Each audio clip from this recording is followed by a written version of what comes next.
Hey, what's going on, everybody? This is Tyrone back with Tech Life. And just a quick disclaimer, this is going to be a longer video, so make sure you guys stay tuned. Grab your breakfast, popcorn, protein shake, whatever it is. Make sure you guys grab that. And let's get into the video. So the article comes from Yahoo Finance. I will leave a link to it in the description, so you guys may check it out. So the rebrand took place, and not only on Verizon postpaid, they are also going to refresh and rebrand prepaid. I don't know to what extent. I don't know if this will hit Straight Talk and everything else that they have under their belt, including Visible.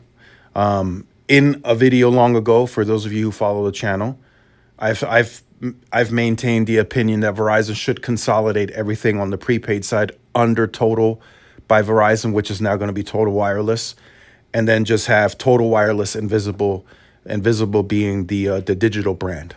I feel that should have been the go-to for Verizon, and maybe that will be the go-to. Maybe that's what they're doing now. It's possible, right? Because you don't want to stretch yourself too thin, and you don't want your marketing dollars going all over the place.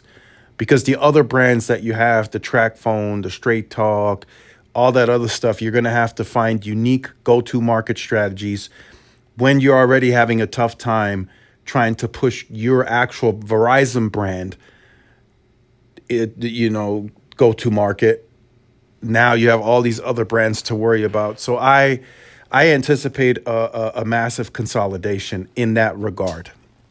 But regardless, right, it's happening. They announced it. It's on its way. So now that's got to get done, right? Signs have to be changed, not only in-store signage, but also the actual sign on the store outside. So they have to go through that the next several months to get all that updated and change the color fonts and everything and all that goodness. So now, right, if you look at this article, Verizon Business #1 in customer satisfaction for small business internet service. So the big question is, right, and this is what Verizon is trying to figure out, I believe.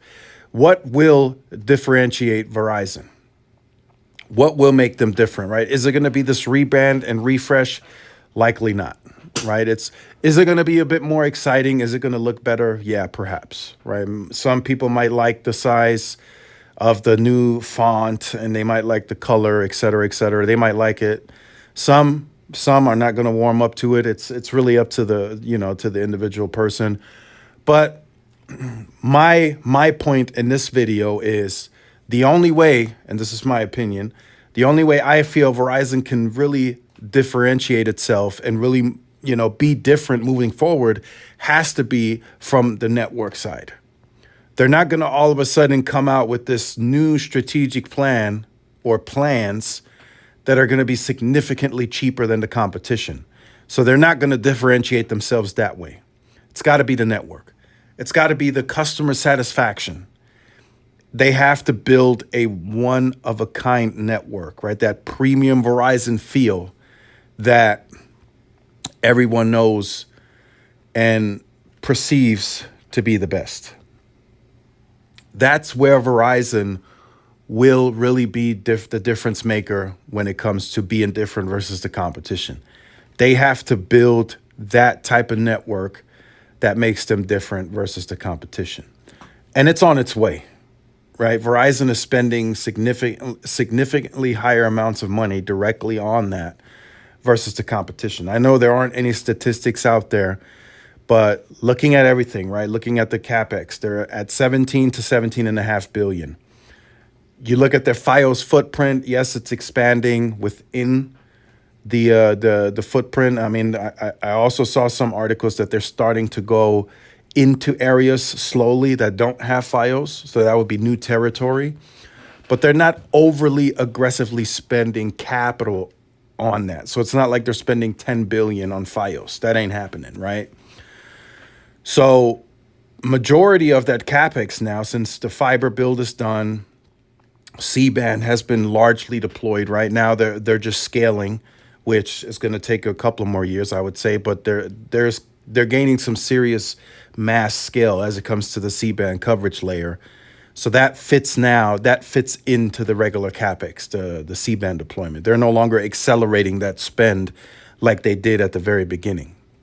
So now I would say out of the 17 and a half billion, I voiced my opinion on that. They're probably spending 13 to 14 billion directly on the wireless service, which is, I would say it has to be the highest in the industry compared to the competitors. T-Mobile is at 9 to 10 billion. Most of that probably goes to wireless since they don't have any other business units to fund. And then AT&T is more aggressively spending on fiber. So theirs is probably split more, towards fiber, if you want my guess. Right there at 20, 21 billion, 22, they're probably spending like 15, 16 billion on fiber. Because if you look at their scale, if you look at where they're deploying all these new markets that they're deploying to, if you look at the homes passed that they're reaching, that's very expensive. You got to keep that in mind. Laying fiber is very expensive. So they're probably spending majority of that on fiber. And maybe like wireless is getting like 7, 8 billion, maybe 9. That's, again, there's no statistic, but if you look at how they're all moving, you can see the direction that AT&T is moving in. They're moving in the fiber direction. They want to get to 40, 45 million homes passed by a certain amount of years, right? So they have to aggressively invest towards that. And they're doing that. And it's a successful business for them because look at the ARPU, look at the amount of revenue that they take in. So of course they're going to spend on that, right? Wireless, for the most part, and I don't want to sound like a broken record, but for the most part, wireless is saturated. What more does AT&T possibly have to gain in wireless? They have a ton of Fortune 500 companies. They have FirstNet now, so they're gaining those agencies. What else can they possibly do? They struggle in the mid-sized markets. So yes, they might have some more gains, share gains there, and they discussed that recently with Miguel Fresh. So the mid-sized market, and in some of those mid-sized markets, they're also deploying fiber, including my market, and we're growing and expanding. So there's new neighborhoods being built. We're growing outwards. So AT&T has their work cut out for them. But again, it's not like they're going from zero to hero. They already have large amounts of share in enterprise, small business, military, everything, that they have it already.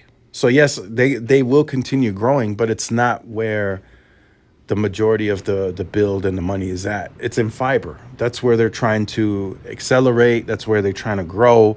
That's a newfound margins, newfound free cash flow. All of that comes from fiber.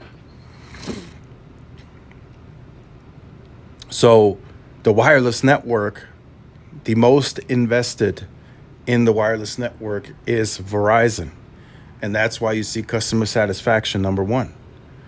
And yes, I will acknowledge some of you don't have the same experience as you once did on Verizon, perhaps. And I understand that there's still Band 13 only sites out there that haven't been upgraded. I get all that, right? It varies per region. But Verizon will eventually get to that. They will get to that next year, the year after, whenever that is. They will get to those sites. They will be upgraded. They will add more sites in between those sites. They're going to do all of that and then some.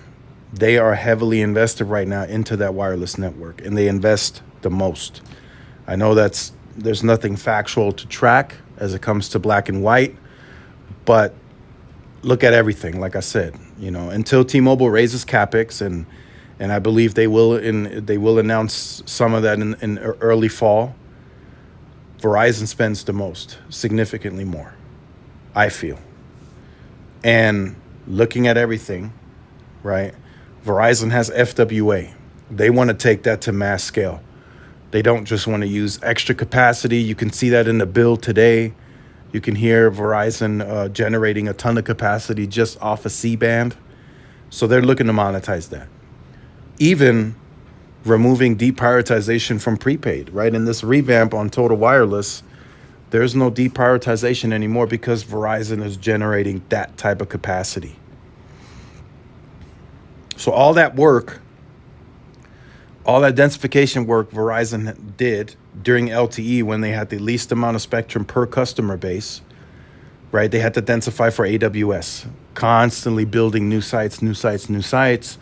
They couldn't afford to have low RSRP or null sectors. They couldn't afford it because they didn't have the spectrum. So if you were in a low RSRP area or in a null sector, your experience was piss poor because the spectrum was constrained, very constrained. So they had to keep building, constantly build macros, and they were doing that. In El Paso, I was tracking like 2014, 2015, 16, 2017. I mean, every quarter they were putting up 2, 3 sites. Every quarter within the annual year at that time, every single quarter they were putting up a tower.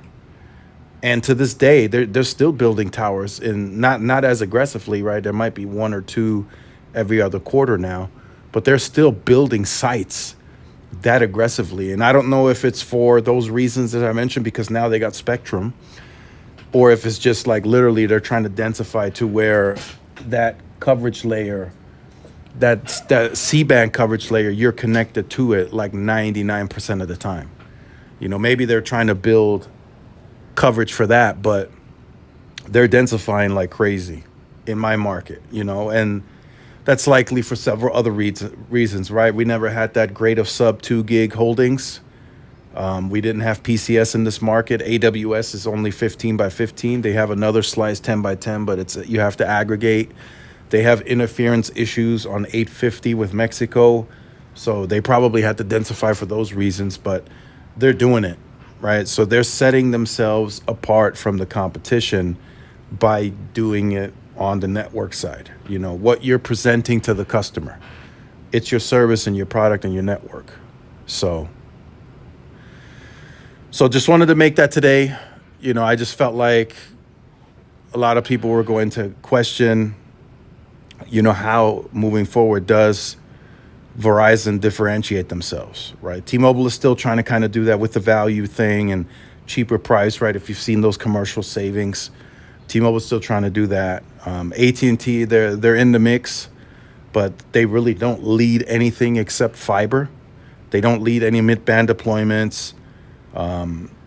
Any future technology deployments, AT&T really doesn't engage in that much. For those of you who followed the industry for a long time, they started LTE with 2 LTE carriers, so they were behind on that.